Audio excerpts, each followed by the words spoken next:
現代社會這生活無像咧，囡仔人自真細漢的時陣就開始來接觸3C 的產品啊，所以為着要來守護因目睭的健康，新竹市府呢是宣布今年開始會派醫生直接去到幼兒園替囡仔來做視力的檢查。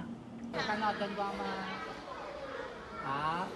手提專業機器，免接觸到囡仔直接測量，免幾秒鐘，醫生就當知影囡仔目睭敢有近視，也是其他問題。根據統計，新竹市3歲到6歲兒童人口佔3.5%。為了守護兒童目睭健康，新竹市創下全國大省，請醫生直接到學校替囡仔做視力健康檢查。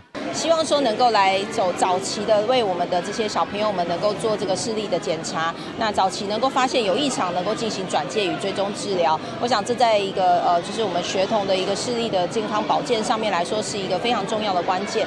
一般其實很多小朋友，因為他很小的時候，他的屈光狀態異差很大，差異很大，所以不容易確定。都做一次初步的篩檢，讓家長可以第一次知道我的小朋友的屈光狀態。醫生指出，6歲進前是目睭真重要的發展期，若是當量早發現問題，對治療效果會有真大的幫助。是小朋友應該要讓在他上小學1、2年級之前就要處理好，所以能夠在幼稚園就處理，當然是最棒的。那對他以後的眼科的治療的方針啊，可以有比較好的處理的結果。